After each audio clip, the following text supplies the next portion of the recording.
and Malaya, it was there that we fought and won. Defending Federation and Rhodesia, it was there that we fought and won.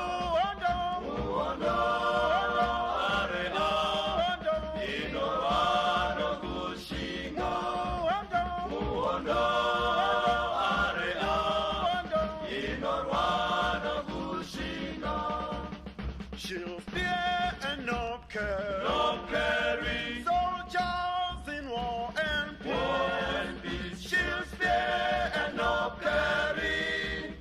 I will buy you a sweet banana.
Well, I'm very happy to say we found a New Zealander to come and talk to us, Graeme Trass, who served from 77, I think, but we'll get more detail on him. But just before I start with you, Graeme, and thanks very much for your time today. Yeah, thanks very much as well, Hannes, and I'm also thank you for the opportunity to tell my story, and I just hope it adds to the whole. I'm sure it will. Graeme, the guy I want to just talk a little bit about is a very dear friend by the name of Terry Roach, who's actually godfather to our daughter Hope. And his story about how he ended up in Rhodesia is quite an interesting one, because he finished school in New Zealand and he was sitting around at home, and his old man said to him, "So what are you going to do now?" And he said, "Well, I think I might go to university or to college or something." And his dad said, "Well, that's interesting, because I sent you to the best school in New Zealand and all you did was eat your lunch. So maybe you need to think about getting a job." And so he left New Zealand in a bit of a sulk and went off to Canada. And he worked on a ranch there as a wrangler for a while. And then the cold got to him. So he decided to head home. And for some reason, he ended up on a connecting flight in what was then Salisbury. And he had to connect to Joburg, I think. And these were the days, the war was on, sanctions, very few people were coming into the country. And so he was sitting around there at Salisbury Airport, and he had to wait 7 or 8 hours for his flight. And he ended up walking around, and he walked right out onto the street and thought, "Jeepers, there's nobody here at all." So he went back in to look for an immigration officer and found some guy. And he said, "Oh, I'm just in transit. I've got a bit of time to kill. Any ideas?" And the guy said, "Yeah, well, if you want to go and have a beer, go to the usual place at the Jamison Hotel. There's always a good gathering there, and you'll probably meet some people, so go and have a beer." And he said, "Well, what about the passport?" He said, "Oh, no, just carry on." I think he stamped it, but he just said, "Off you go, have a good time." And so Terry went into Salisbury, and before he'd finished his first beer, some guy, a farmer, got picked up on his accent and said, "Where the hell are you from?" And he said, "I'm from New Zealand." And he said, "Oh, what do you do?" And he said, "Well, I'm from a farming family." So this guy said, "Well, jeepers, that's bloody interesting, because I want to go to Kariba. I want to go fishing, and I'm looking for somebody to look after my farm for a couple of weeks. Are you interested?" He said, "I've got nothing on. So yeah, I'll come." Well, that was the end of that. Terry never went back to New Zealand. This is over 40 years ago. He's still in Africa. He ended up in the SAS and then in national parks, and we remain very, very good friends today. But that all started with a beer at the usual place at the Jamison Hotel. Yeah, quite the watering hole. Yeah. So Graeme, back to you. Just tell us how you ended up in Rhodesia. Yeah, well, the road to the Rhodesian Army for me, it started off, I come from a farming background. My father had two farms in the Wairarapa province, which is in the southern half of the North Island. So he had a 1,000 hectare farm up in the foothills of the Tararua Ranges, very steep country, and then he had a smaller farm down closer to town, and he would basically commute to the bigger farm each day. It was only about 12 miles between the two farms. And so I grew up with the best of both worlds. I was born quite a bit after the rest of my siblings, so they all had to go through the hard life of no electricity, etc., out on the old farm. And then I think it was in the early 1950s, the wool prices went through the roof, and Dad was able to buy a smaller farm down closer to town. And one of the principal reasons for buying it was because it had electricity, and it was too difficult to get the electricity out to the other farm. So my older siblings, I think, have always been a bit resentful about the fact that they did the hard yards where I grew up with electricity and a lot of the modern amenities. But it was a great life growing up. On the farm, there were rivers, streams, plenty of rabbits and deer to hunt. And I grew up as a normal farm boy. Father gave me a rifle from the time I was about 10 or 11. I started off with an old, it belonged to my brother Ron, an old single shot Slazenger 22 rifle. It was one that had a cocking thing on it. You had to actually, you'd put the bullet in the breech, and then you had to pull the cocking handle back and then fire. So that's how I started off. We also had an old Damascus barrel, twin-barreled shotgun, 12 gauge. Use that for duck shooting. As time went on, the modern ammunition got too powerful for it, so you had to be careful what you were doing. It was a really great way to grow up. Looking for eels in the river. I had a friend of mine with a fox terrier. We used to go down and hunt water rats and that sort of thing. So a really, really great life. I went to a place called Fernridge School to start with. My father had been to the same school, and his father before him. Legend has it that his father, or my grandfather, Sam Trass, had enough of school at one stage, and I think the teacher was giving him the cane or something, and he turned around and punched the teacher in the mouth. And that was the end of his school days. So it was good, though, having that sense of the generations that had come before me. And life ticked along pretty well for me. A big change in my life was later on when my parents, unfortunately, or maybe fortunately, as we had, they had a bit more money, and they decided to send me to a private college called Rathkeil. It's an Anglican college here, and it was just out of Masterton. So I went there as a boarder for 2 years, and then 1 year as a day boy. So I have to say, I didn't really like the discipline, everything referred to by your surname, etc., etc. And I really didn't enjoy the college that much. However, it was a good education. I got my New Zealand school certificate there. And in hindsight, later on, when I joined the officer cadet course in Rhodesia, most of the guys there had been at schools. Now, I know they were government schools, but they were the equivalent of our private schools, if you see what I mean. And I think my time at Rathkeil certainly, I now see, helped me get through the officer cadet course. No two ways about that. Because of the discipline. Now, it's an interesting thing that I hated the discipline and everything, but it certainly did help me. Now, later on, I left school, knocked around, had a few labouring jobs, didn't really know what I was doing, and eventually settled, I got a job with the bank, and I was going to go up through as a career path banking with the Bank of New South Wales. And that sort of seemed to be the way, but I was still feeling something was missing. I had a fairly conservative outlook on life. Back then there was the big fear of the Russians. They were the evil empire, and it was sort of a case of us against them. And there were a lot of small countries, Rhodesia being one of them, that seemed to be caught in the middle. And I was also looking, let's be honest, I was looking for adventure.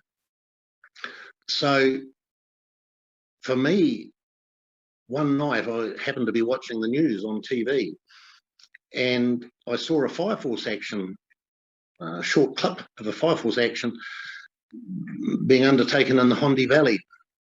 And there was a blonde-haired officer there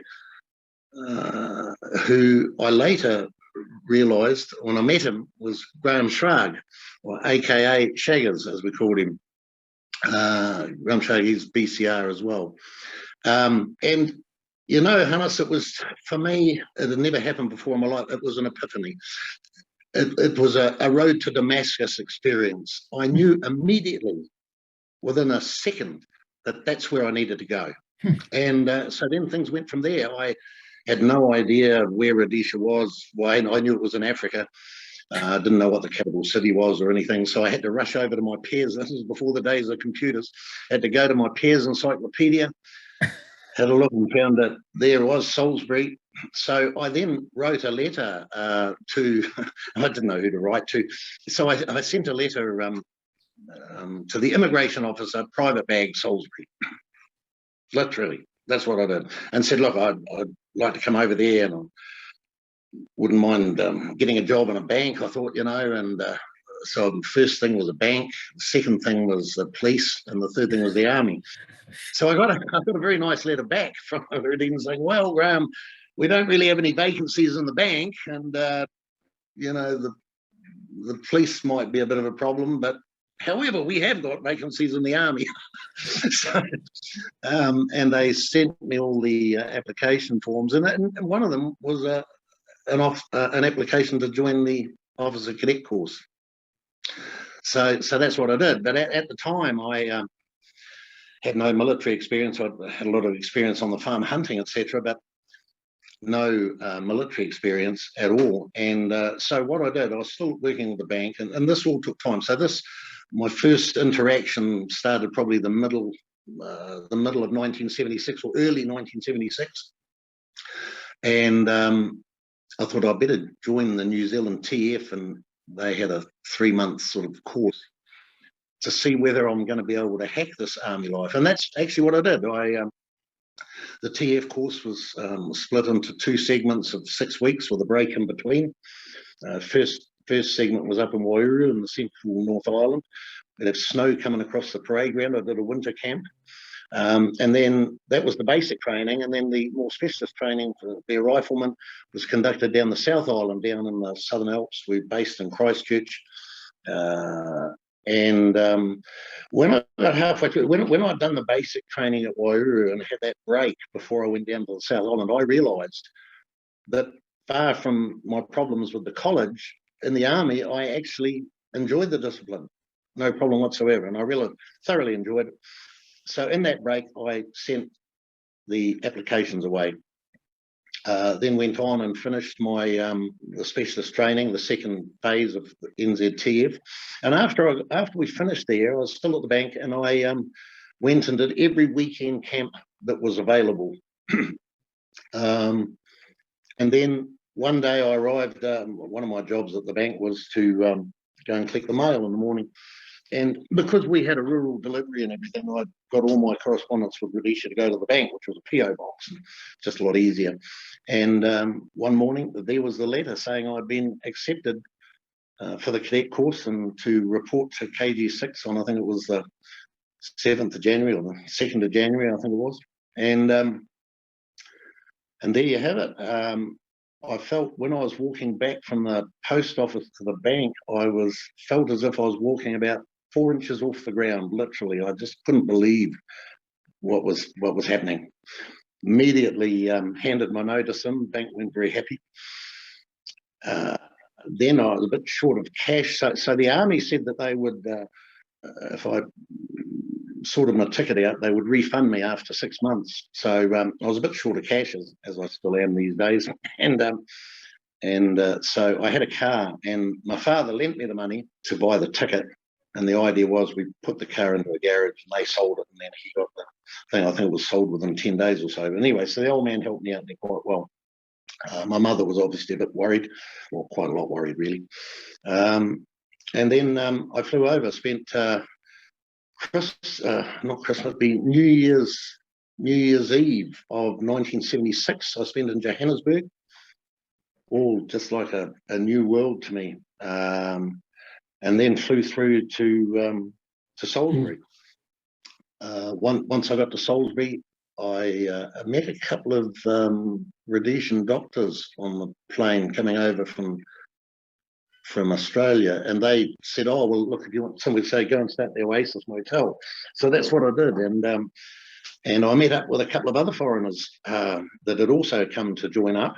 Funny enough, one, Russell Napier, he was on the same officer cadet. He started off on the same cadet course as me, so we went together.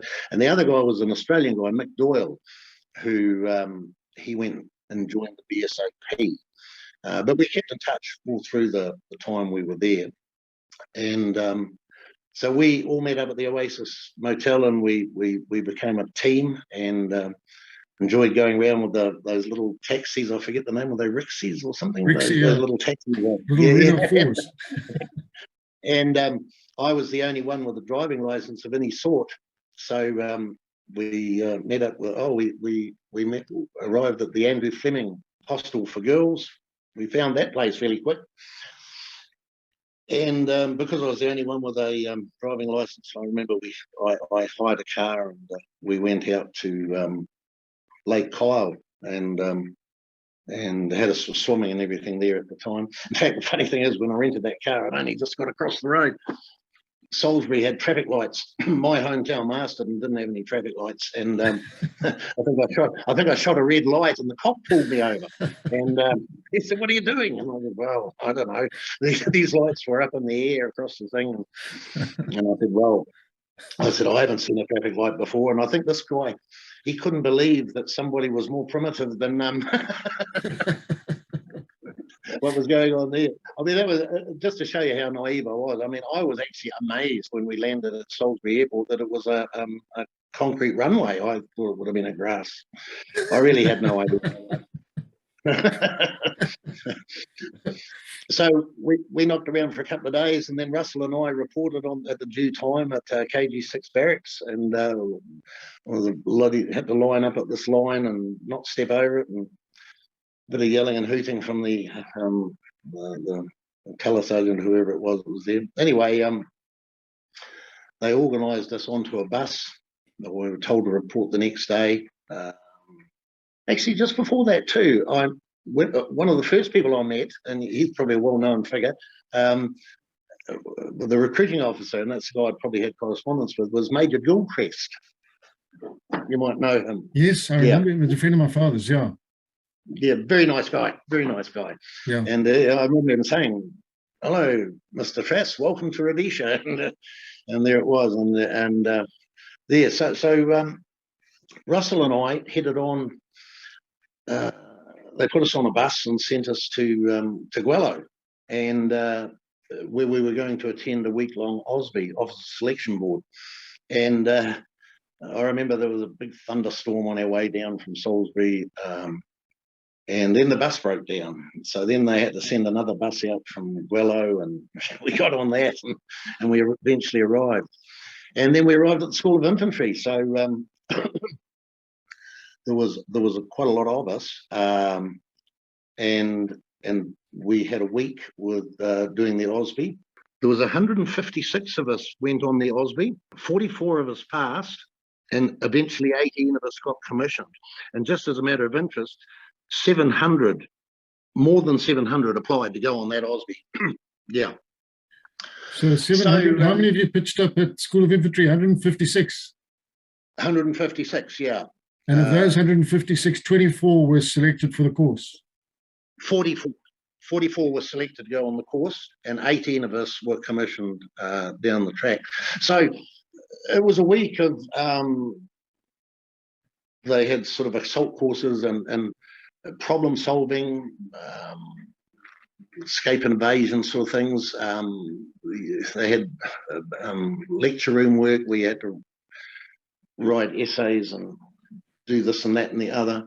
And it was all pretty laid back. There didn't seem to be a lot of pressure. And in the afternoons, we would go over, I think it was to the National Service Cadets Mess. And all these friendly officers would come over and chat with us and, how are you doing, Graeme? And, what's happening in New Zealand? And I remember sitting there looking out the window one afternoon with a beer in my hand and thinking, by God, I've landed with my bum in the butter here. I mean, I just couldn't believe. It just was just absolutely unreal. And very friendly, these officers, everyone, just great. So then on the final day of the thing, we all had to wait our turns to go in. It was Brigadier Derry McIntyre, He was the guy in charge, and he was the one that told us whether we were going to pass or fail. So we sort of went in one at a time. I think Terry Hammond was there as well, and there was a third one. I'm not sure who that was. Anyway, he told me when I went in, he said, well, you've passed. Called me Kiwi. He said, you've passed, Kiwi, and I think you'll make a damn good officer. And that was it. And I went out of there, and I was on top of the world again, almost walking 4 inches off the ground like I had that day coming back from the post office. And then we were given a week's leave and told to report back for the course proper the following week. So went back up to Salisbury. Russell and I Russell also had passed the Osby. He was an American from Georgia, I think it was. And so we went back to Salisbury and knocked around there. Met up with Mick Doyle again. He was still waiting to get into the BSAP. But it was all sorted out for him. And then we arrived back a week or so later. We arrived back with all our suitcases and bits and pieces. And so I arrived in there and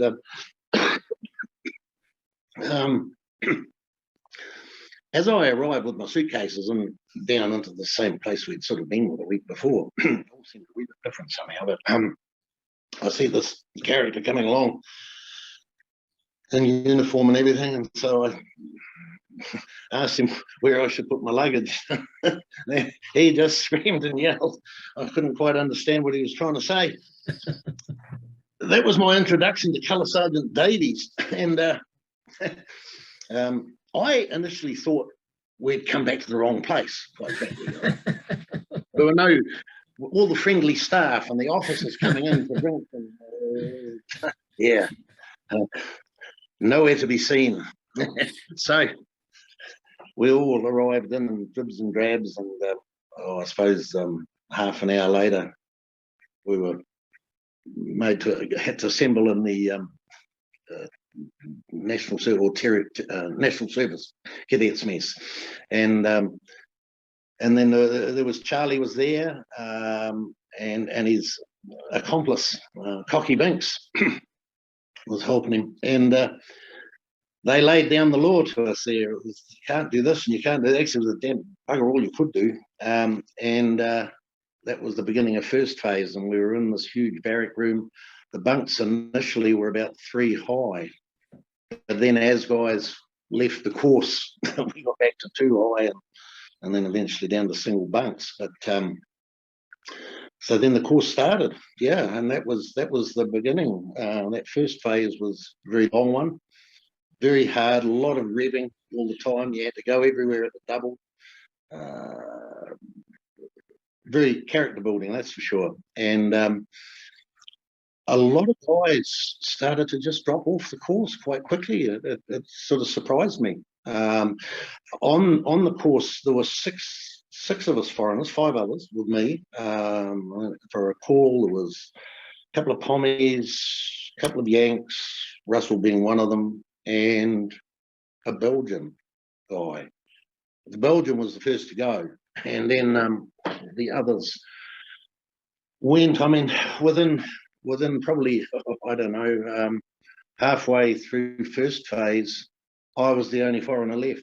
Even Earl Russell, he just couldn't take it after a while, and I tried to talk him into staying, but no, he moved off, and so there I was, left on my own.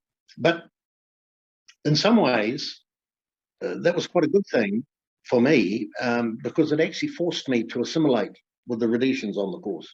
Because up until then, while it was the foreigners, it was a them and us working in two groups. So I think it was actually beneficial for me. Who's some of the Rhodesians who were on the course with you, Graeme?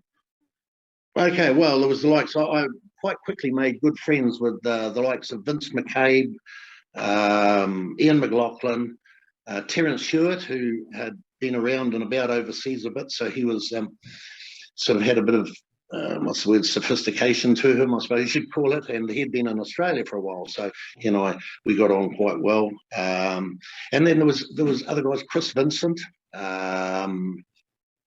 Mike Noble, of course,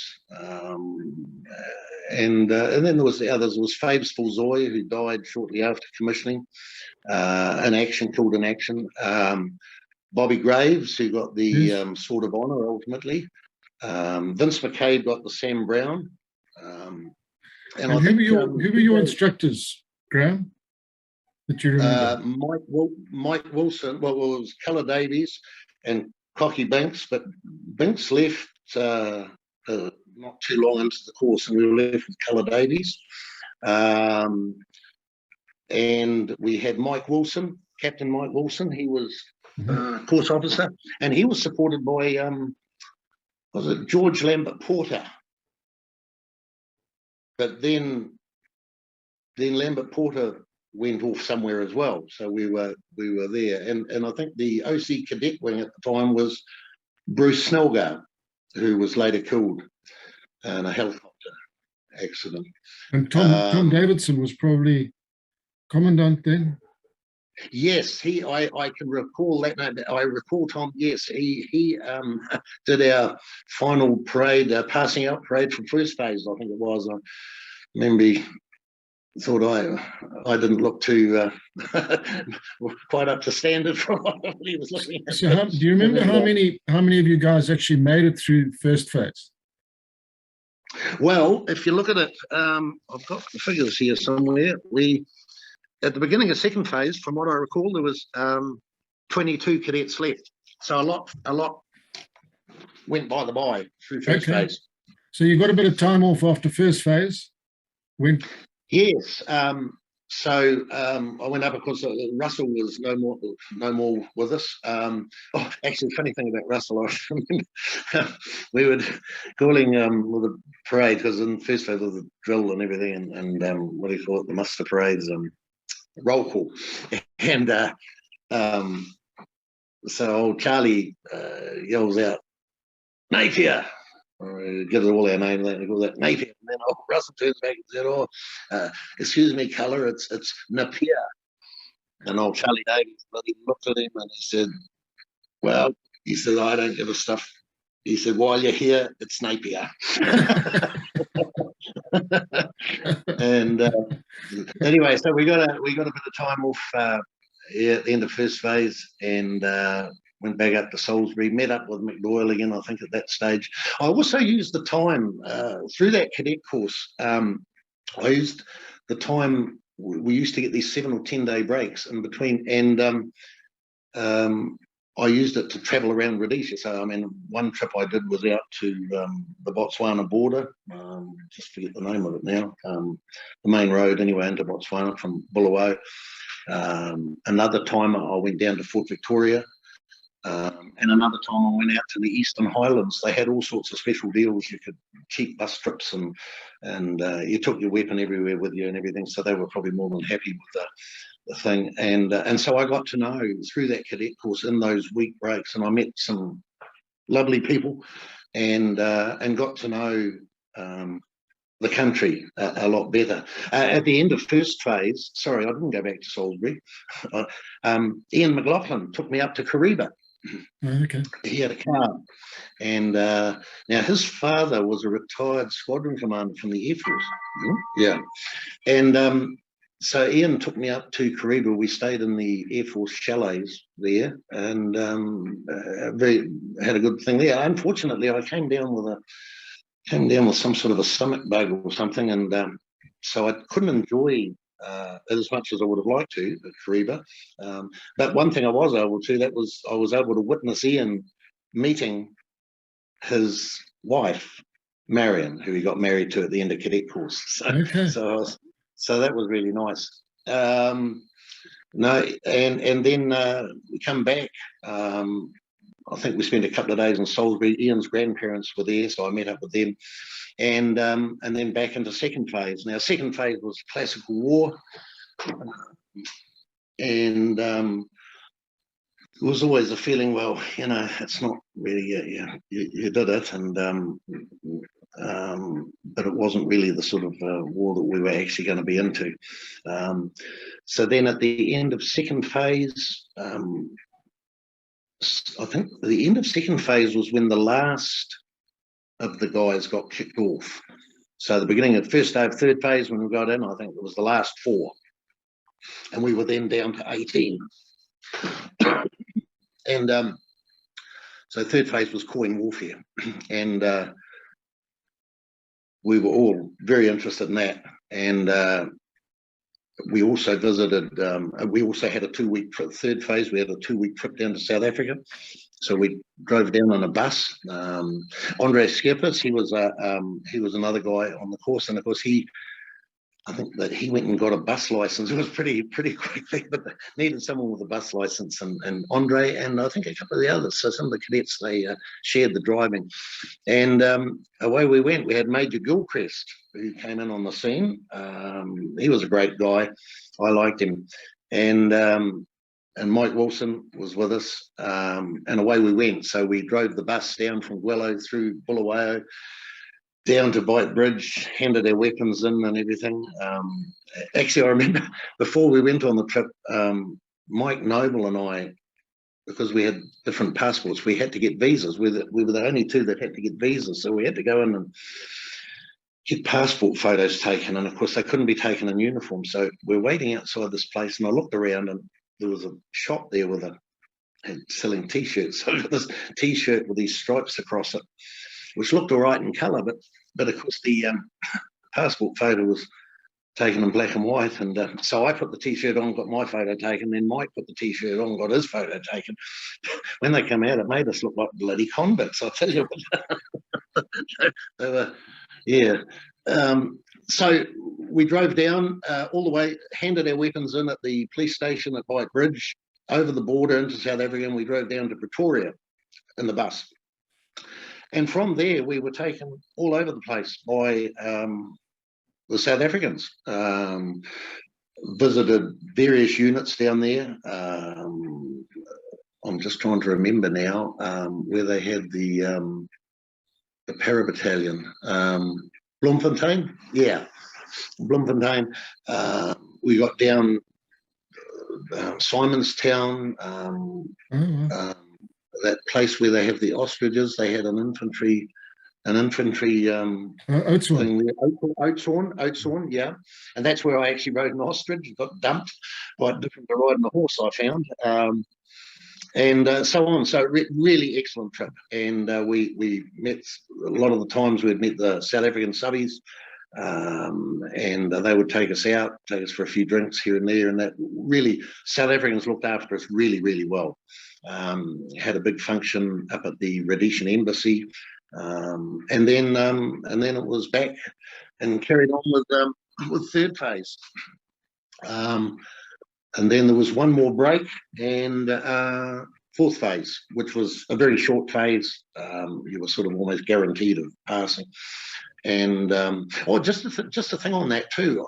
When we first started off at the beginning of first phase, the very first day of first phase, we were playing murder ball, and one of the guys broke his leg. I forget his name now, but broke his leg, and it was our first casualty. He was off the course. So fourth phase I enjoyed. We went round and visited the various units. One I particularly enjoyed was Grey Scouts, where got a chance to ride one of the horses on patrol.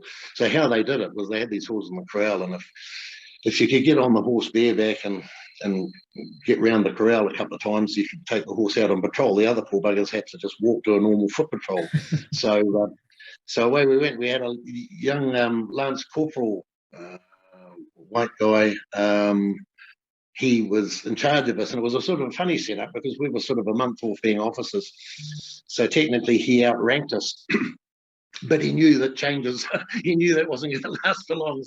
So he was pretty good news anyway. He taught us a lot, and we went out on patrol for him for 2 or 3 days.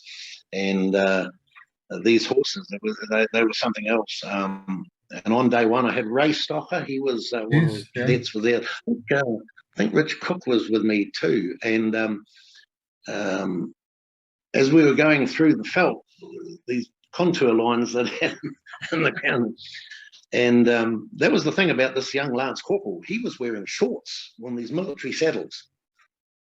And how the hell he did it, I don't know. But we had our long trousers on and everything. Anyway, poor old Ray took a bit of flak, and he started to get sore. And in the end, when he was going up over a contour line on this horse, it was just agony for you. You could just see it in his face. And I mean, I think eventually he had to probably make pain his friend. So when we finished that evening, he sort of fell off the horse and slid under a bush somewhere. And to compound matters, he had decided not to take his sleeping bag, and he thought he'd sleep in the horse blanket. But of course, as you know, horses sweat and pretty ripe. The next day he was not much better, but things improved. And on the day we were to return, they had a truck came out to pick us up with the horses. Those damned horses seemed to know that. I mean, we'd been through at Grey Scouts. They said some of the horses are follower horses and some of them are leader horses, and we always try to match the one with. I listened to all this, and we all sort of believed it until the time came for us to head for home. And by God, I can tell you, every one of those horses was a leader horse. So started off at a trot, and then eventually they got out of control into a full gallop. And we come around, and I still can't believe it to this day. Come around the middle of a tribal trust land. We come around this track, and there's a big bloody iron gate in the middle of the track. So I managed to, and these horses were pretty hard in the mouth too, I can tell you, but I managed to actually turn mine. I dropped my bloody rifle, but I managed to turn my horse up into a blind little canyon thing. But some of the guys went over the fence, and a couple of them fell off the horses and that.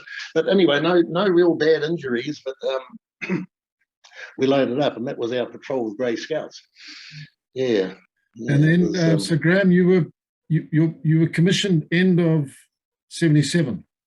No, beginning of 78, because the courses were 13 months. Okay. So, yes, the course started in January 77, and we were commissioned in February 78. Yes, so... and the Sword of Honour went to Bobby Graves. Bobby Graves, and the Sam Brown went to Vince McKay. And PJ Holmes, he got an award. I can't recall. Maybe he was maybe a bit less of a skellum than the rest of us, but anyway, he also was there. And then we went on leave. Now my parents had come to my commissioning parade. And Graeme, you then applied for the units that you wanted to join. Yes, we did. And we did. I ended up later on in 2 RAR, but first of all, they wanted to put me in engineers, and I wasn't very happy about that. But so eventually, I managed to get a posting to 2 RAR. Yeah. And did you go straight to the 2nd Battalion, or did you start in the 1st Battalion? Straight to the 2nd Battalion. My parents came over for the commissioning, and so we had the normal 10-day break in it, and I took them around for a trip around Rhodesia. We went up to Vic Falls, Kariba, and that, and ended up down in Triangle, where Chris Vincent's father, who was had a pretty high up job there in Triangle with the sugarcane, he put us up, and great host, and then back to Fort Victoria, and then we ended up in Salisbury, and the old man got got ill. We were out, a guy had invited us out for a braai. Guy made swimming pools, Go Davies, I think his name was. And anyway, the old man got ill, so I had to take him to hospital, and I had to get a few days extra leave to get him and mum sorted out. They had to get him sort of ready so he could be CASEVAC back to New Zealand. The sanctions and everything, there wasn't much, the medical insurance didn't work and that sort of thing. So I got them sorted out, and I arrived back at 2 RAR. A few days later than the rest of the cadets. So the other cadets that arrived at 2 RAR with me were was Vince McKay, Mike Noble, Chris Vincent, myself, and of course Terence Stewart. Yeah. Okay, and so where were you actually posted to start with your operational career? Okay, so when I first arrived, there was, as it turned out, there was a subbies week, and I was posted to B Company, became OC 6 Platoon. I think I took over from a guy called Tace Hoffman. I think he'd been OC 6 Platoon before that, and there was a subbies week going on, so that was quite a good way to get into the thing. And then I jumped on a supply truck because B Company was halfway through a bush trip at that stage. And we went right up to Wankie.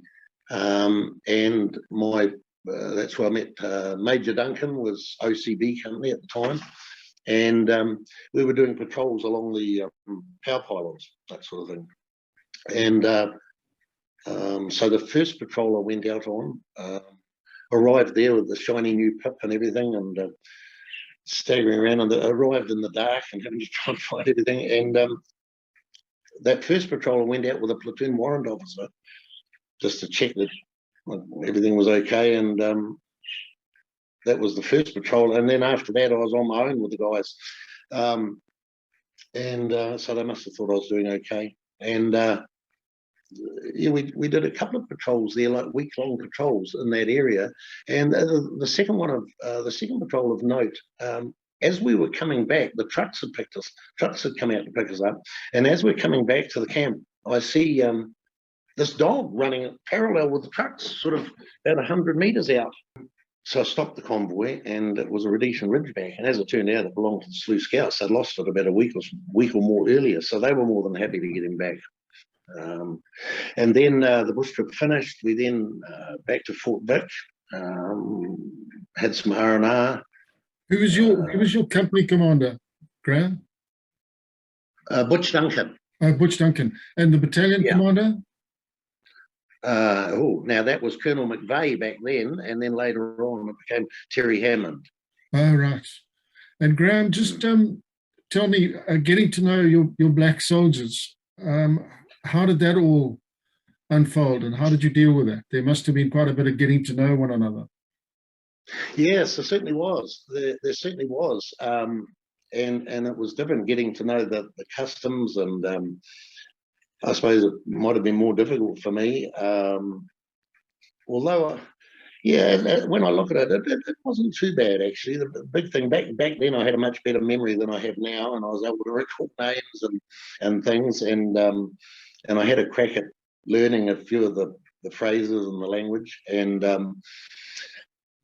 was always asking questions, and I learned a lot. I learned a lot from them over the thing. And did your sergeants help you? Yes, they were good. I mean, when you think of the mainstay of things like Sergeant Japika and that he certainly did. And then you met up with guys. Once we got started on Fireforce, I mean, guys like Raymond Hariori, and you could see right from the beginning that just a tremendous guy. Now he was a Lance Corporal in 6th Platoon. He had already been awarded an MFC, and he and I, we worked really well together. So that second, after that first half of the trip that I did, we then went down, if I recall correctly, we worked in Shabani there for a bit on Fireforce, but we also went to Mabalahuta, and that was more patrolling in the Gonna Reserve down there, the game park. So that's where I had my first interaction with an elephant. A bit foolish on my part, but I thought we'd been coming through and there was a lot of game and stuff, and they were all sort of getting out of our way. And then a couple of elephants, and they sort of moved off the bush out of the way. And so anyway, I came around and there was this bigger elephant. I thought, oh, well, I sort of kept thinking it'd be like the cattle on the farm and get out of the way. So I kept walking. And I noticed my soldiers were starting to get very quiet. We're in single file behind me. So they were behind me and they were getting fairly quiet. And this thing started to turn away from me. And I thought, oh, that's good. It's buggering off. And I started to move faster. But I didn't realise it was, when it was turning away, it was actually spinning around. And it mock charged me. Thank God. Had its ears forward. And so our single file immediately developed into an extended, we turned right in an extended line, and we ran and ran through the bloody bush. I tell you, so eventually I thought, well, we can't keep running. And I found this big anthill. And so my thinking was, if we got on one side of the anthill, if the elephant came there, it wouldn't be able to, we could just keep going around, and it'd be too bulky to get around. That was my thinking anyway. But fortunately, the elephant didn't follow up. But when we went back the next day, we could see trenches where it had dug in the ground and that, so it wasn't very happy. So yeah, there was interesting things. You'd hear things down there in that Ghana Zoo. They had a relay station set up somewhere, and they quite often had to take to the trees when the buffaloes came through and that sort of thing. So that was real Africa. A bit later on down there, we were on Fireforce, and I think we were working maybe out of Shabani. We did some, or maybe Ratinga, we did some work down in the Bite Bridge area, and that was my first interaction with a Charlie Tango. We were moving forward an extended line, and I just happened to look to my right, and this guy's in the grass. So jumped on him, wrestled with him, and he didn't have a rifle, but he had a Chinese stick grenade with him, and so that was my first capture. So your first encounter was a physical one. Yeah, physical, literally wrestling for my life. Yeah, literally wrestling for my life, and just wanted to get that grenade off him. Yeah. Then I was nominated to go on paracourse up in Salisbury, get my wings, and so I went up with Brian McDermott. These are guys from the battalion. It was Vince McCabe, Chris Vincent. Yeah, Vince McCabe, Chris Vincent, Brian McDermott, myself, and some others. I can't remember the names from the others. And so Brian, they'd given him a Jeep, and we had that to get back with them forward. From now, the KG6 barracks was overbooked, and so the army put us up in the Jamison Hotel. So it was like, it was great. And we would drive out each morning and do the thing. I mean, that paracourse was something else. I mean, some of the things looked like medieval torture devices. How they used to pick you up and swing you around and everything. And I think we had to do 9 jumps to qualify, including one night jump with a container. These jumps were conducted at 1,000 feet. I remember the first time, so we did a week of ground training, and then the first actual jump we did, I couldn't believe it. We were halfway down on the deck, halfway down the airfield, and one of the motors blew out from the deck. So we all thought, oh, well, that's it. We're finished for the day now. But the buggers, they just, we debust and embust into another cover before we get so unbelievable. So some of the things they told us there, they took us through the pack as part of the course, and everything went through where they packed the chutes. So we would field pack the chutes.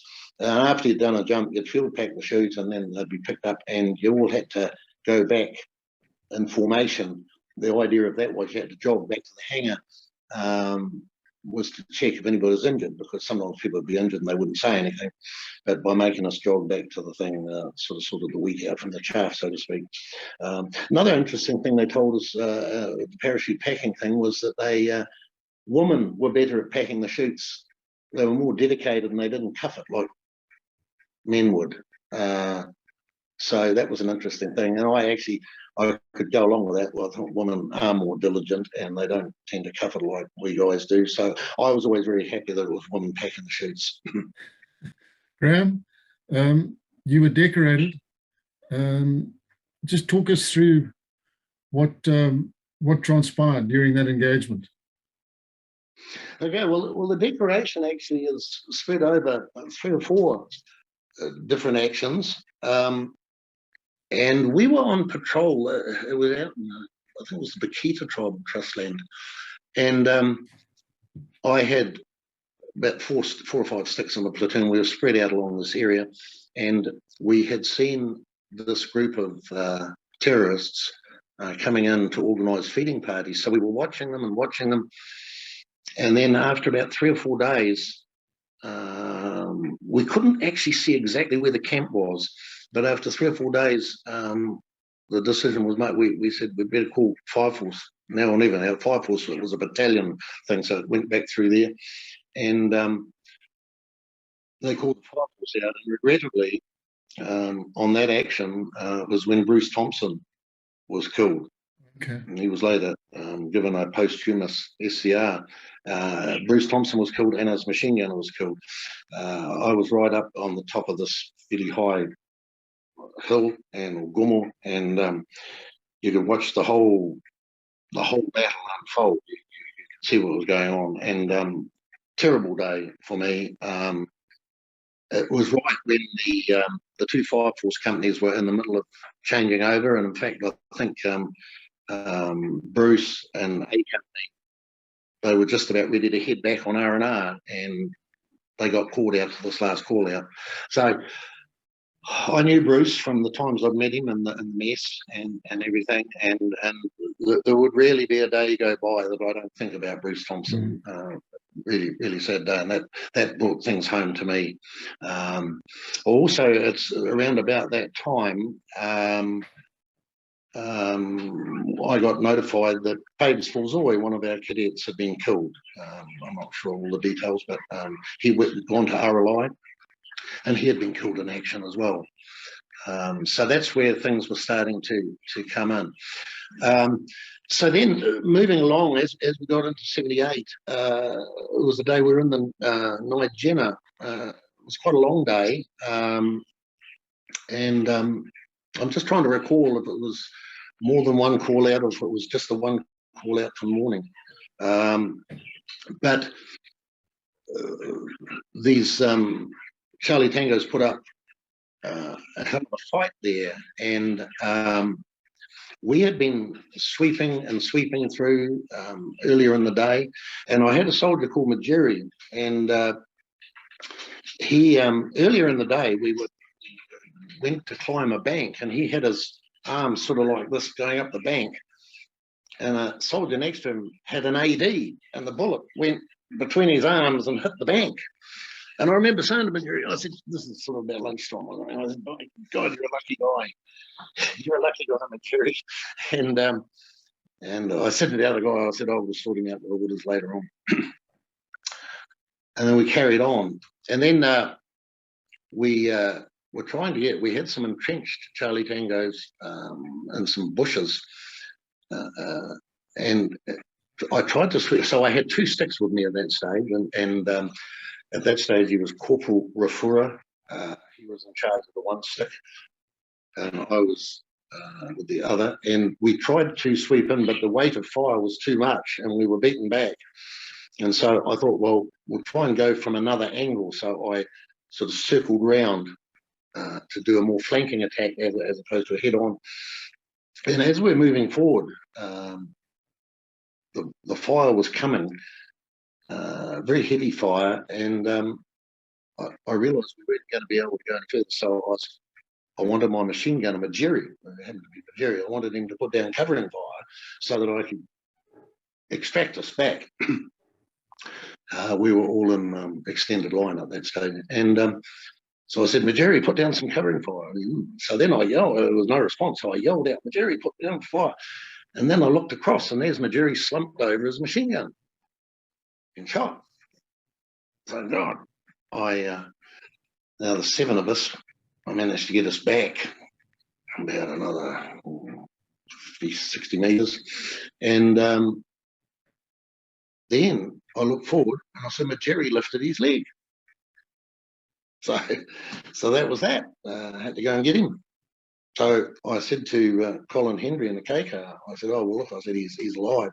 He's lifted his leg. I'm going to have to go and get him. And Colin, that was getting fairly towards the last light, pretty dodgy. So Colin initially wasn't very happy at me going back in. But I said, look, I can't just leave him there. And that was it. So then I realised because of the situation, I realised you had to go in really low to the ground on that. And I wasn't going to be able to drag him out by myself. So I first asked for volunteers, got none. And I then turned around to Rafura, and his nickname was China. And I said, well, China, it looks like today's the day you're going to have to earn your pay. And to his credit, and I always admired him for that, he came with me.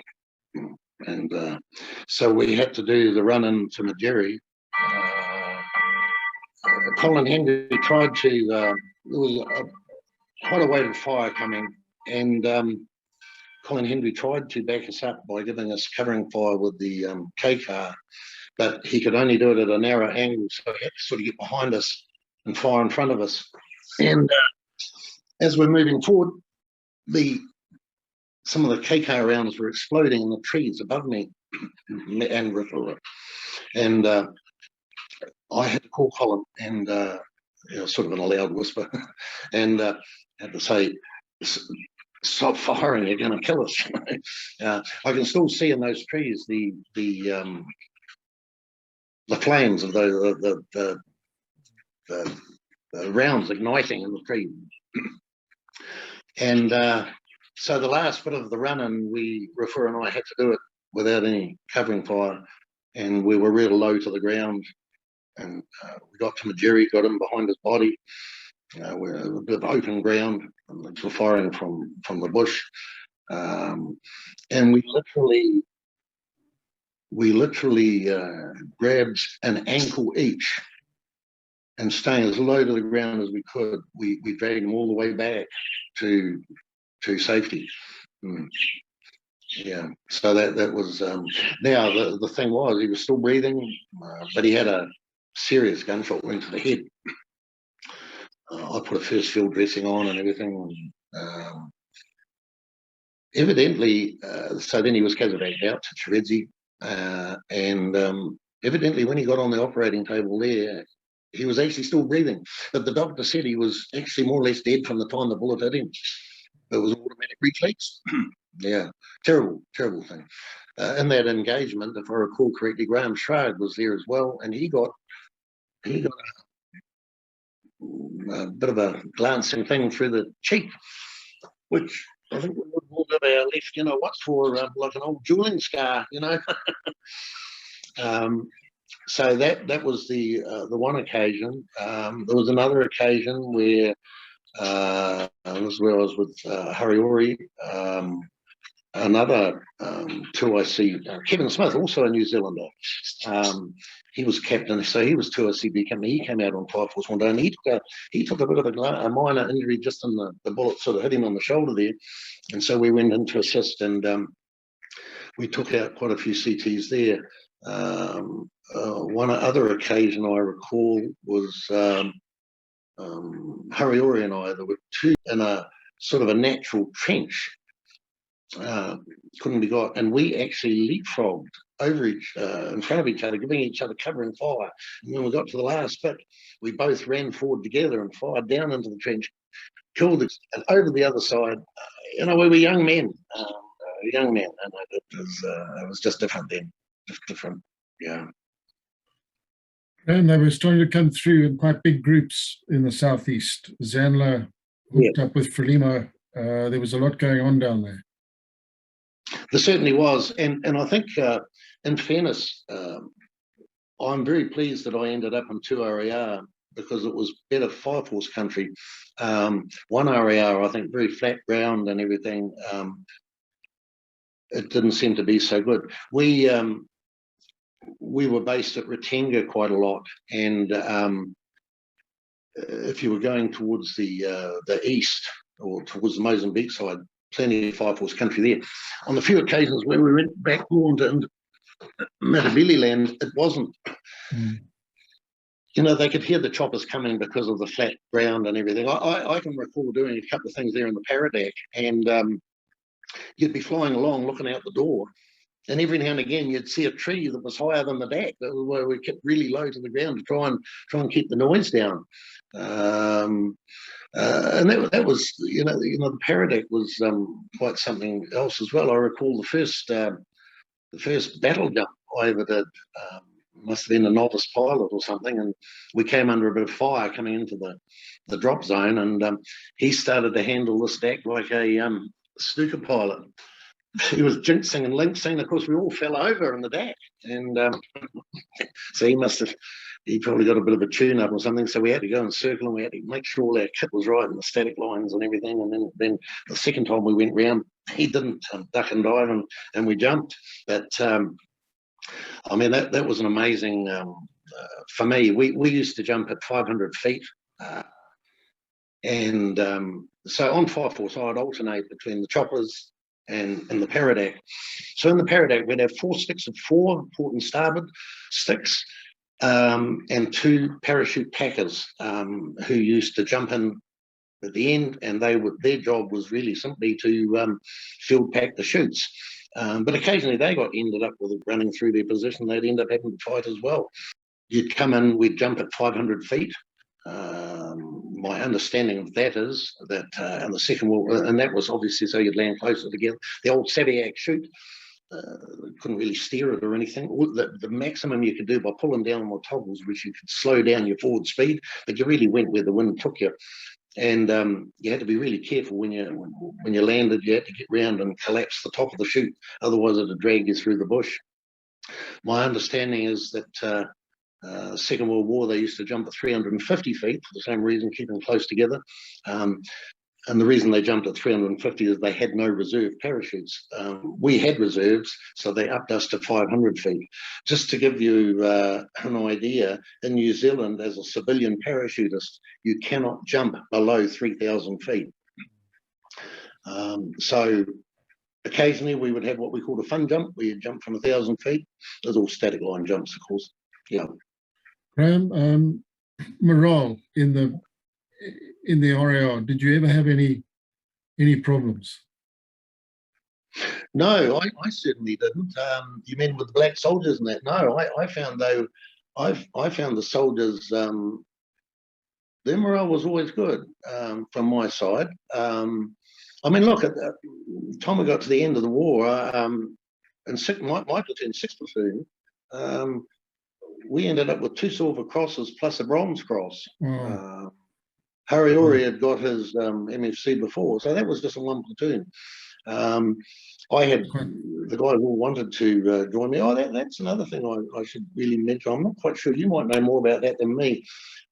We'd come back from a particularly bad scene. I'm not quite sure which one it was. Well, when I say bad, a good scene. We'd had a lot of success. And we're at Triangle. We used to base up next to the Air Force thing. We had a Hessian sort of a fence around the officers' mess, and we had a fire and that sort of thing. We were sitting there to have a couple of chabulis in the evening after the thing. And on this one evening, we're sitting there, and Colin Henry and that, we're all going about our business of having a couple of beers. And the next thing, the old CSM arrives and says something to Colin, and the team were inside the Hessian. They picked me up and they carried me around. Now, I think Colin said it's something called a naming ceremony. So they picked me up, singing songs and everything, and around the fireplace a couple of times, put me back down again, and they all departed. But at the time, they gave me my nickname. So all white officers had a nickname. Most of them were never told their nicknames, but I was told mine, and for what it is, it was Marori, and the closest I could get to a description, sort of an unsavoury sort of like a music, a witch doctor. Graeme, music was a big part of it, wasn't it, in the RAR? Yeah, it certainly was, with the band and everything. Yeah. it was. Yeah. And did you get any time to play sport? Did you play any rugby? No, I didn't get to play any rugby there, and that's probably a good thing. I can always remember at Rathkill College, I never really took to. My father was a great rugby player, but I never really took to it, and I used to spend most of my time trying to avoid running away from the ball as more than anything. But no, I think some of the other guys did. I think Vince McCabe might have gone to play, and Chris Vincent. They might have gone and played, but no, not that I was aware of. I was just out on the book trips. I think towards the end, those last couple of years, the demands were too great on the time of the professional soldiers to play sport. It kind of went by the by. But Graeme, how did the war actually end for you? Well, we carried on through 1978. And just a quick aside there. At some stage during 1978, a few things happened. And Mike Ross was a national serviceman, and he came to B Company. Great guy, and he was OC 5 Platoon, and so he and I got on really well. October of '78, he went over a landmine on a 2.5, and it blew him in the seat. He was strapped in his seat, and blew him in the seat right out into the bush, and all he got was a broken toe from it. But Mike and I got on very well, and we were at a quiet day, no call outs on Fireforce one time, so Colin decided that we'd do hot extraction drills. And you know the hot extraction bar where they swoop it in, you grab hold of it, and it's got a strap and everything. Take up to 4 soldiers. So we were just the 2 of us. So Colin said, "Oh no, well, just you 2 go. Just get on an end each to counterbalance it and everything." And so we sort of strapped ourselves in with this thing, and away we go. And we're cruising along through the air there. This is down a triangle, and Mike and I were saying, this is pretty good up here. This is the life, not too bad. And then all of a sudden the chopper stopped, and I thought, "Oh, I wonder what's going on here." So I looked up, and the old tech is hanging out the door, and he's pointing down, "Look down, look down." So, the bloody big sewage pond. So what happened? They lowered us right in up to our necks in the sewage, the triangle, and winched us up again, brought us back. Oh, it was bloody awful. Evidently, it was quite a feat of flying because the bar was so heavy. It was quite a feat of flying to get us in up to our necks without drowning us. So I suppose we've got to be thankful for that. So then went through 78, 79.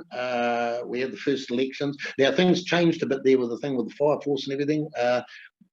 We went under martial law, and each company was given an area. We ended up in the Balingui Tribal Trust land. I was based at a place called Inyala Mine. Mike Ross was up at Bukwa. Terence Stewart had joined B Company at that stage. He'd been in another company before that. Terence Stewart was now with us. I think he ended up down at Kayara. And we basically, the idea was that we were going to be a permanent presence. And so we each platoon was sort of like a separate unit once a week. The OC company headquarters was at the town of Balingui. Graeme Trass was then back as 2IC, and Colin still there, and they were interesting times because we had the first election, so there was a bit of even though in the military, getting people to meetings and that. You had the likes of that Satoli guy. Was a real Ndabaningi Satoli. He came out to Inyala for a meeting one time, so we had to try and get people there. And I was taking the people back from the meeting. We went over a landmine, blew the back dual wheel straight off one of those crocodiles, or 4.5, and that's an interesting thing. I always remember we sort of went down the side, off the road, come up against a tree. I never heard the sound of the landmine go off. Never heard a thing. All I remember is this inky black smoke coming up from there. Fortunately, we didn't get ambushed.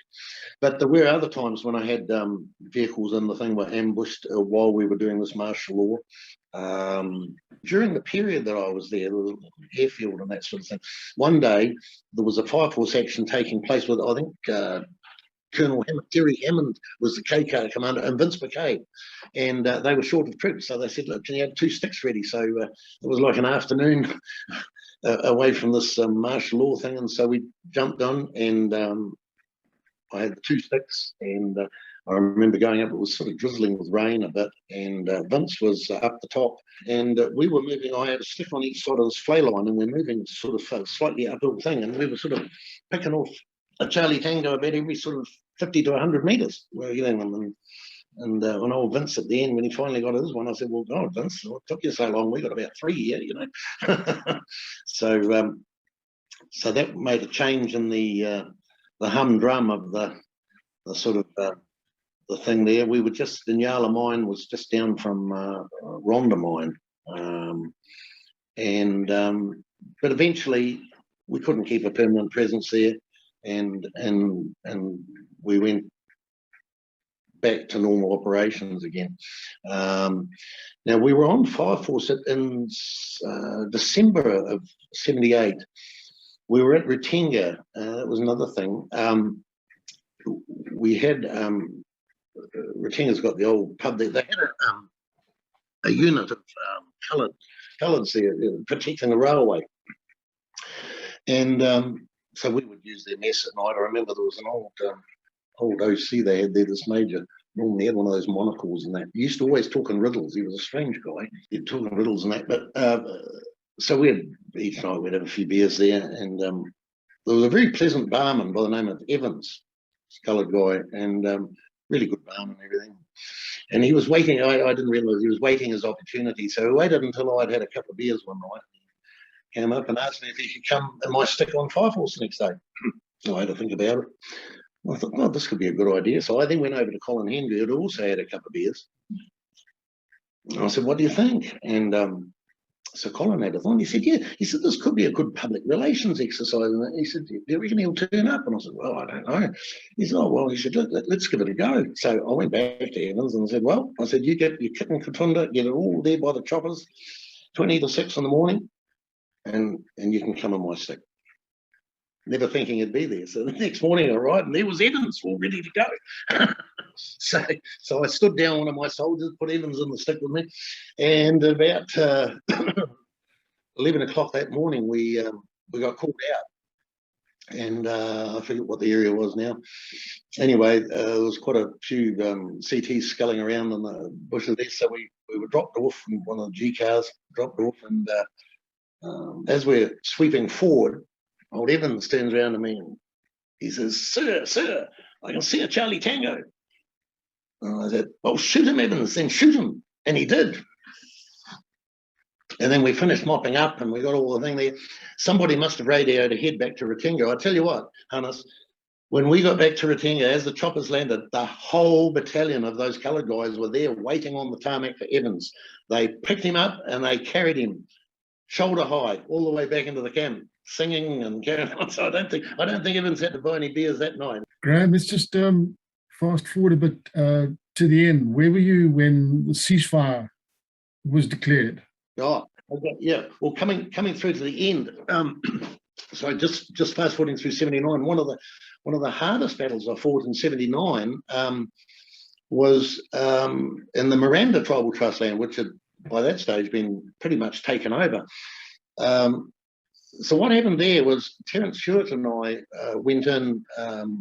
We went through the farmland just off it up to the Nuanetsi River, crossed the Nuanetsi River into the Miranda, and then he went left and I went right. And what happened there was a bit of a mix-up. There was a shortage of machine guns, and so one stick was going to have to go without a machine gun. So I volunteered to go without a machine gun, and so I think it was Colin said, well, you better take 2 extra soldiers with you. So I had a 6-man stick instead of a 4-man stick. And I remember Terence and I, we were chatting away, and we both jumped in the same truck to go. We went in together on the thing, and then we split up and we got the thing. And we were chatting about this and that and the other. And I remember old Terence sort of saying, you know, Kiwi, you see these dudes, they used to look all scungy before, but they look at all flash new jeans and everything now. We were just talking about things. Anyway, we got to. And so as I'm moving forward with a 6-man stick with no machine gun, we were moving along the New Netsi River. It was late afternoon, and of course over there the sun goes down pretty quick. And all of a sudden I started to see a bit of movement, like African civilians walking around on a bank above us. For some reason, I don't know why, they never saw us.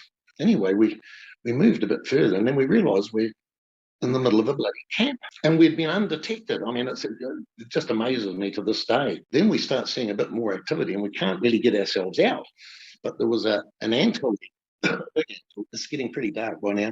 So we got up on the top of this anthill, and I know when you see the size of me now, it's a ludicrous prospect, but I weighed a bit less then, and quite frankly, I weighed a lot less then. And the six of us were up on this anthill, and the kids posted a bloody sentry right underneath the anthill. So we're lying there, lying there, doggo, and then a political meeting started up, and the guy spoke quite a bit of English as well, going on about what was going on, and the crowd, the audience were quite silent, but this guy, the commander, he was going along there. And so we were hours, quite some time on this anthill, and I remember during one I had a magazine pouch sticking into my ribs, and I went to just slightly move, and this hand came out of the darkness and grabbed me. So there was no movement. I mean, it was just hopeless. We would just lay there. I mean, it's just amazing. Then the meeting ended, and I tell you what, it was like, I had no idea there were so many civilians there. It was like a herd of elephants heading off into the bush. They couldn't wait to get away from there. The sentry was then withdrawn, and we snibbled down off the anthill, and we went back to this big old baobab tree on a little bit of higher ground and have a think about things. So at that stage, I knew there was a game on. I knew the civvies had all gone home. Anyway, about 2 o'clock when the moon came up, we decided we had to attack the camp. And so we moved back in, and we got right up into the camp. And my idea was that we'd move through where they were sleeping. We would just shoot them and go out the other side. And so we got in this little bit of a depression.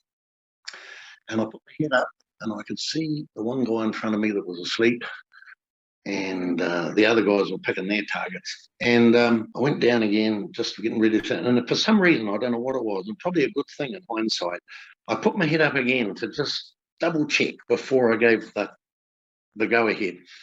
And this in front of me that had been sleeping, all of a sudden he's sitting up, and he must have seen me. And he said, well, I know area who goes there. Of course, my shot, I wasn't up to scratch, so I shot him, and then all hell broke loose. And I realised it was more than 8 or 10 groups. It was a lot. It was about 3 RPDs going, and just hell on earth. And we were all like sardines in a bloody can.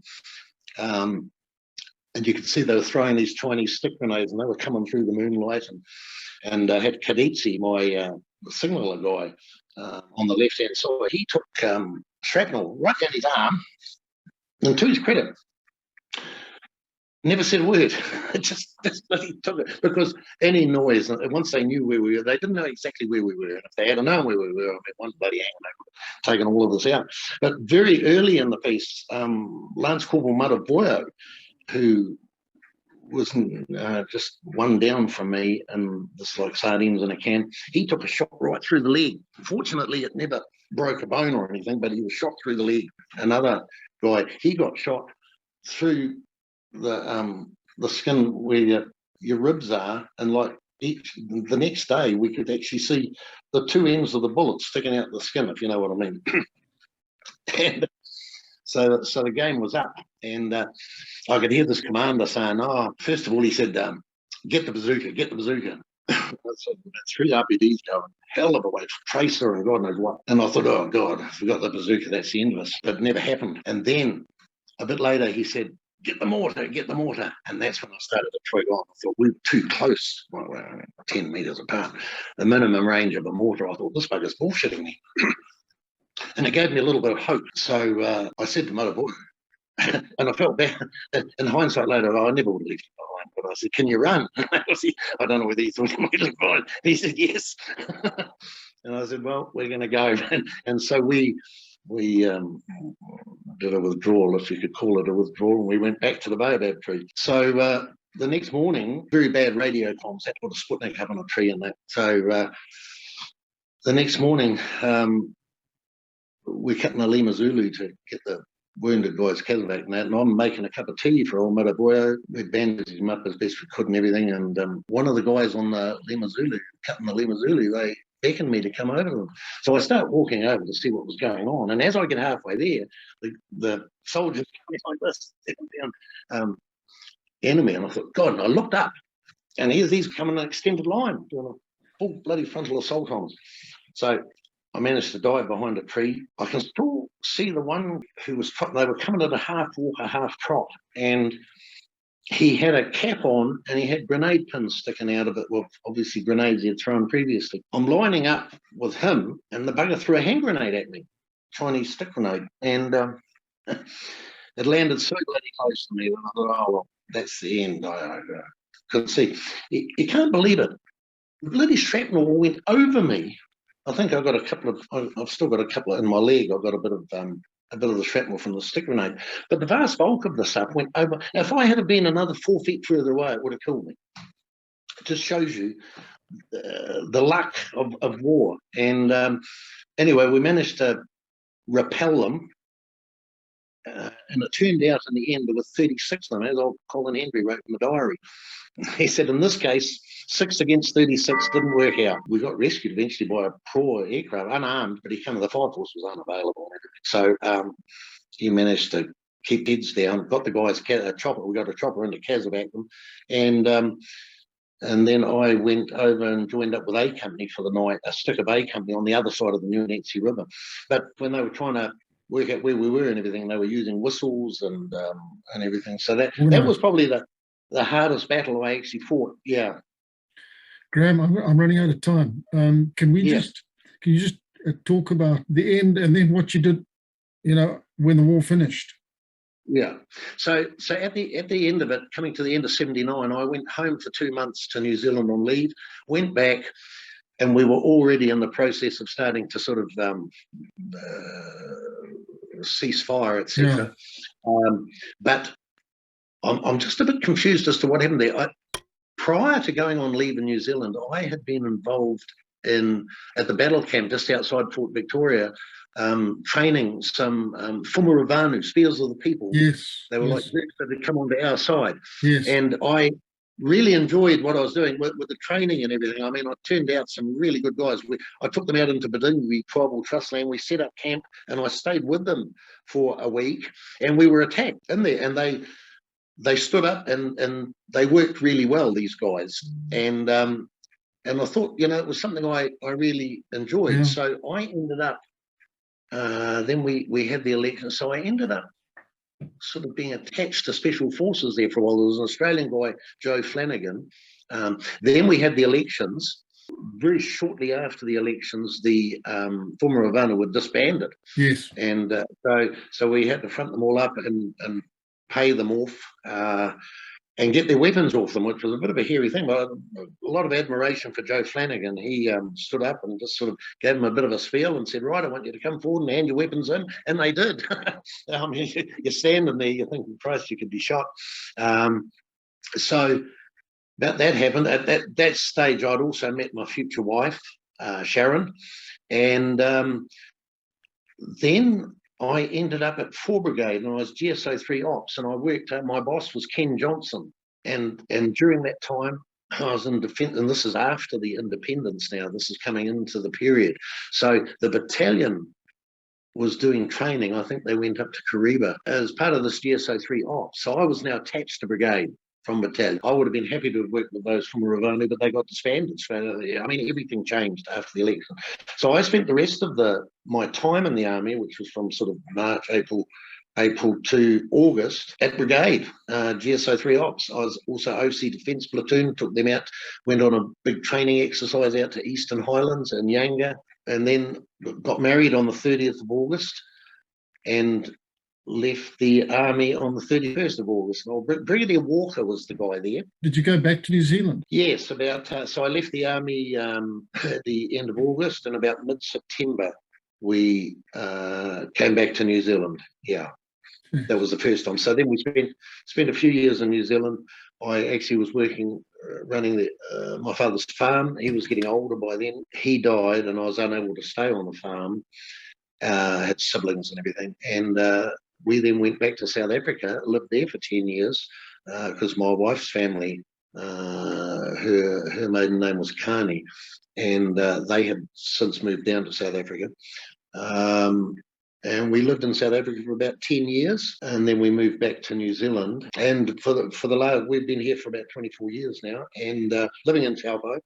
And I'm running a small, we're both running a small circular distribution business, pamphlets and flyers.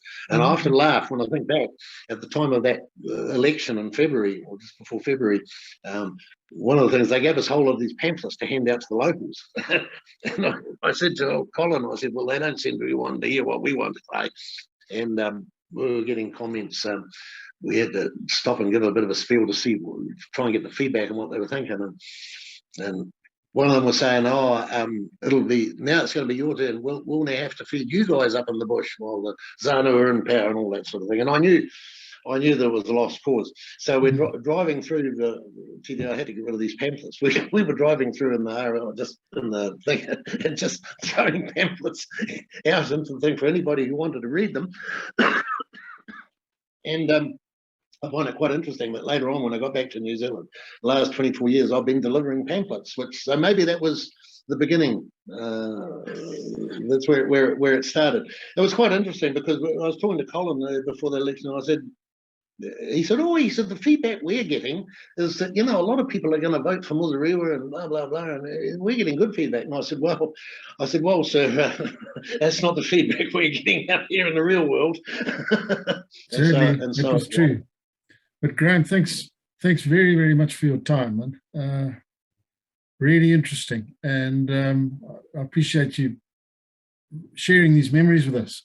They were great times, and it's a time I'll treat, and nothing's ever been as good before or since. And it's as simple as that. I mean, it was every young guy's dream, really, of what happened. I mean, you just can't believe it. You just can't believe it. But it happened. I'm very honoured to have the Silver Cross. I met up with other guys like Andrew Telfer, also with the SCR. He also had an MFC. Always ready to help out. Always assist you if you wanted advice or whatever. He was like a year senior. He'd been on the previous year's course. Really great guy. Never sort of put you down or do anything. Colin Hendry. Well, Graeme, thanks for your time, thanks for your service, and thanks for your memories.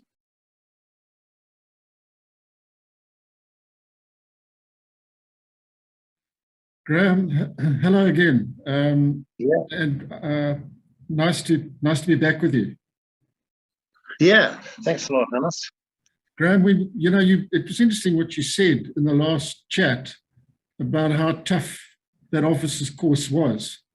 And I really do think it does, the course that you did was probably one of the better officer courses in any military academy in the world. And I know you guys have put together a bit of a narrative. Just tell us a bit more about that. Yeah, thanks for that, Hannes. In very recent times, and that's the magic of the internet, we managed to locate all the ex-cadets who had all been spread around the world, and we all got together and we came up with the idea for a book, from officer selection board to commissioned officer. The actual original idea, the initial thing came from Vince McCabe. He got the ball up and running, and basically the book, it's the story of course 2520. 18 of us were commissioned on the 10th of February 1978. Fabes Volzoy was also commissioned, and he was called in action 6 weeks after our passing out parade. Currently, there are now only 12 of us still living. So we decided that we would write a book giving our first-hand experiences of the 13-month officer cadet course. The course was conducted over 54 weeks and 4 phases. Terence Stewart, a fellow cadet, he was the unofficial, there always seems to be one on each of these courses, he was the unofficial photographer. Took photographs throughout the course. Terence was always popping up somewhere to take a snap of this and the other. And we've ended up with about 150 odd photos for the book. Presently, the book's going through the final editing. Okay. And just to finish off on that, as a result of us coming together for the book, we also ended up having a reunion in Cairns in February 2020, just before COVID came in. Ian McLaughlin and his wife Marion hosted us, and 7 cadets attended. It was really great to catch up after all these years. So the reunion really came about because of the idea for the book to start with. Yeah, so that's the story there. But certainly very hard course, really, I suppose you could say character building, but it certainly was a really hard course. Okay. Graeme, I know you've got an interesting story about a robbery that you somehow got involved with. So you went from soldier to policeman in a sense. Yeah, that was actually quite funny. I was at Battalion, and I was on my way back to the company base camp. I think, if I recall correctly, it was somewhere on the Shabani Road, and I was in the 25, Unimark 25. So we're cruising along, and I was driving, and had a machine gunner, and I had at least one other soldier, possibly 2. Difficult to tell after all these years, but it was at least 3 of us. And as we're cruising along, I see in the distance, everything was going right, and I see in the distance this big truck, like a technical truck, parked on the side of the road. And I thought, oh, that's odd that he's parked up in the middle of nowhere. And as we got closer, I could see figures moving around by the driver's side of the truck. And I soon realised that robbery was in progress. Some Charlie Tangos there. So we put foot flat out with this 25 and we're into it. And interestingly enough, they didn't really see us coming until we were quite close up. And then it was mayhem after that. They took off through the veld. They had stripped the driver down to his underpants. And I think maybe a few minutes later, they would have shot him. So we arrived just in the nick of time. And to me, that was the essence of why I was there. It was, as you say, like almost in a policeman mode. But I thought, this is what it's really all about. Just quickly checked he was okay, but hadn't even stopped the unit. And I chased these CTs across the veld. And as we went along, one of them was trying to turn around and get a bead on us for the AK, but he got frightened when he saw the 25 lumbering towards him at a fair speed. And then he'd pick up and he'd run again. And on the flat ground, I was able to catch up to them, but when we had to go through a bit of a flay line or whatever, they would get a bit ahead of me. So we went through. Anyway, I got the first one, we picked him off because we got the machine gunner on the back trying to fire, and it was very difficult with the 25 bouncing all over the place. But we got the first one not too far away from the truck, second one a bit later on, and the third one, finally we got him. He was quite a distance away. So we got all 3. And that was a very satisfactory outcome. And of course, the truck was recovered undamaged, because normally they would have burnt it and that sort of thing. So, as I say, that to me was the essence of really what I thought it was all about over there. And obviously, the truck driver, I think, was very relieved. What a story! What were they going to try and hijack the truck, or were they just? Yeah, that's exactly. They would have taken what they could out of it, and then they would have put it in the veld somewhere and burnt it. That was the idea of it. And they would have shot the driver. Graeme, just tell us who were the 12? Do you remember who were the 12 that you got that came together for the reunion? Oh, goodness me. Yeah, I can. Right. Well, sorry, the reunion, we didn't get all 12 for the reunion. We got 7. Okay. PJ Holmes, Terence Stewart, Rich Cook, Ian McLaughlin, Bobby Graves, and Rene Recting. Yeah. Oh, wow. Yeah. So, and I think after all these years, it wasn't bad to get 7 out of 12 for a turnout. Pretty good. Graeme, are you involved in the military reserves at all in New Zealand? That's the photo. That's the guys that came to the reunion. Oh, very nice. Yeah.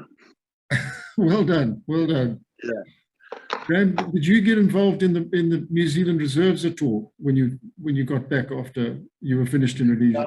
No, I didn't. I actually almost did, but something happened. I was working on the farm and that, and it didn't work out. But yes, I was offered to join the territorials as an officer when we got back, but for one reason or another, it didn't happen. Okay, well, look, Graeme, thanks very much indeed for your time. And I just hope we get to meet up one of these days and we can have a beer and a good bull dust.